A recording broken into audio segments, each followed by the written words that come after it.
Good morning. Hurricane Melissa is due to hit Jamaica later this morning, bringing winds of 175 miles per hour, and it's been classified as a Category 5 storm, the highest possible alert level.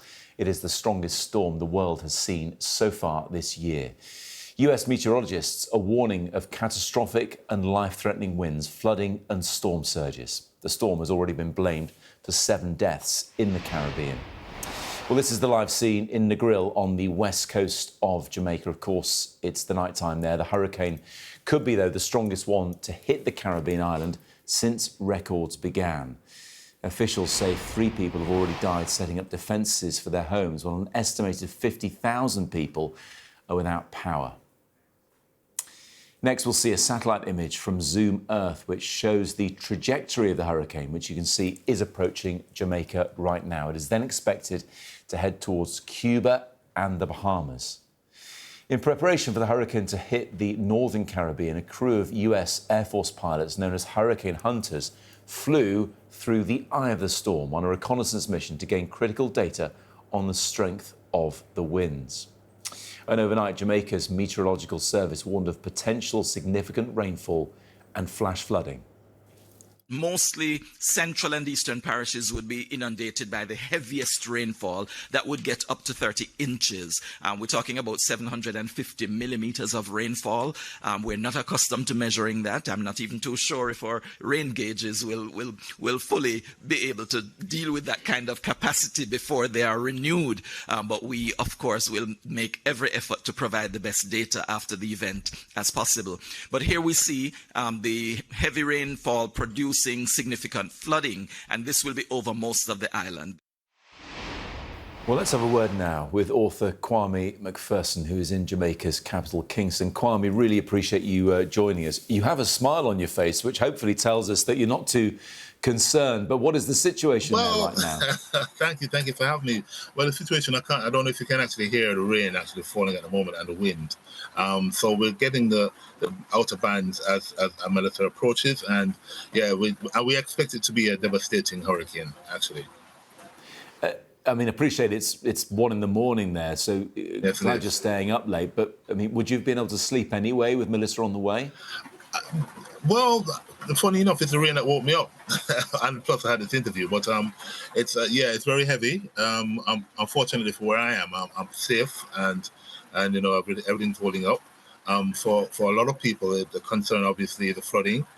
We do have areas which are flood prone, especially because I'm in Kingston. So we have areas which are flood prone, and people have been advised to evacuate those places. There are 3 of those places that actually people have been advised to evacuate. So in the main and probably in the country also, we're going to have a lot of damage, because with Melissa being this powerful as she is, more powerful than back in 1988 when we had Gilbert, there will be a lot of immense damage. We expect that. Yes, winds of 175 miles per hour, which, Kwame, is almost unfathomable. I mean, we were talking in advance of this yesterday, 150, but now it's gone up, and we're seeing pictures of the eye of the storm on the screen right now. I guess everyone's just bracing themselves, are they? Are people helping each other out with their defences too? Well, for the time being, actually, no one should actually be outside, really, because we had forewarning. The government have been very excellent, and the agencies have been wonderful in terms of the information that they've shared. We had a lot of press briefings, a lot of posting on social media. A lot of the agencies have had contact details. So the information was out there for at least about a week, 2 weeks before, prior to Melissa actually coming through the Caribbean. So we were forewarned, so people actually had the time and the chance to do what they needed to do in order to make sure that they were prepared.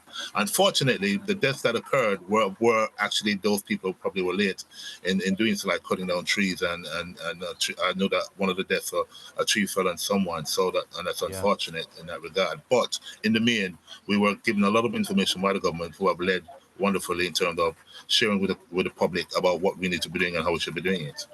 How would you, Kwame, sum up the mood of Jamaicans, given that you've mentioned previous storms that people remember, that you know Jamaica has had earthquakes in the past as well, so it's not without experience of potential disasters. But how are people reacting?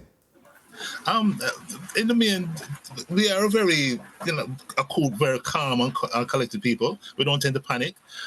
Even with Melissa, we had, I saw a clip on the news of a birthday party and people dancing in the rain celebrating the person's birthday. So we do have a sense of, all right, bring it on, Melissa, and then we'll deal with it. But we do also have those individuals who won't leave their homes because, for whatever reason, in terms of they're afraid of looting and that kind of stuff. But in the main, a lot of Jamaicans have taken on board, and we do support each other. This a time like this, not only locally but the diaspora also tend to support immediately. Even before a request is made, there's a lot of help and support, and we do help each other in times like these. And I saw also another clip on the news earlier today where an elderly person had someone come and stay with them, so because they couldn't move or they couldn't leave where they were staying. So we do support each other at times like these.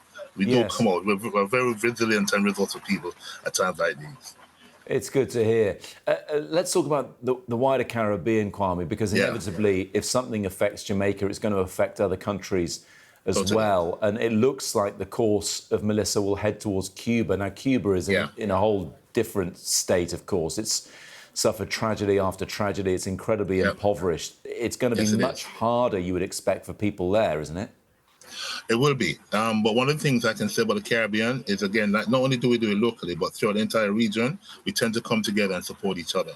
So, for example, I saw the Prime Minister of Grenada and the Prime Minister from Barbados, and the whole CARICOM has come together in terms of supporting Jamaica, and we will do the same for Cuba. So even though, as we're aware, Cuba, as you said, are impoverished for whatever reason, but we will, as Caribbean people, we support each other, and Cuba will always get support from the other countries within the Caribbean. And Haiti, for example, Haiti will also be affected by this, but again, we all pull together and support each other as a region does. Yes, Haiti really has had its more than its fair share of problems as well. Kwame, back to you. What the next few hours entail? What's the plan? Are you going to try and get some sleep? Are you going to stay up and wait? What are you going to do? Well, I'm an author. I'm a writer, so to tell you the truth, I'll be writing until I'm ready to fall asleep. But it is like I said. I don't know if you can hear the rain and it's windy. So it's kind of difficult to really sleep at this time. But so for me, I'm just going to probably end up writing. Okay, well that is a calm way of dealing with what's coming. But I suppose it's what you do, so why wouldn't you carry on doing it? Yeah. And like I said, we have experienced hurricane before, not this powerful, but I guess the experience of us going through this, like battening down, stocking up with food, making sure that we were well prepared to face Melissa makes it easier in that sense to deal with, And they say experience teaches wisdom, and I guess we're pretty wise when it comes to dealing with hurricanes. Listen, Kwame, we really appreciate your time, especially as it's just gone 1 a.m. there. Perhaps you and I can speak again this time tomorrow. If you're still up, I mean, you may well be too exhausted, but maybe we can speak. Because by then, Melissa would have gone, and we can. She should be going away by tomorrow afternoon, Tuesday afternoon. So hopefully, and it'll pass, and you'll be fine and dandy. But I hope we can speak tomorrow and discuss how it went. Totally. All right, Kwame, appreciate your time. Thank you very much indeed. Thank you very much. Thank you.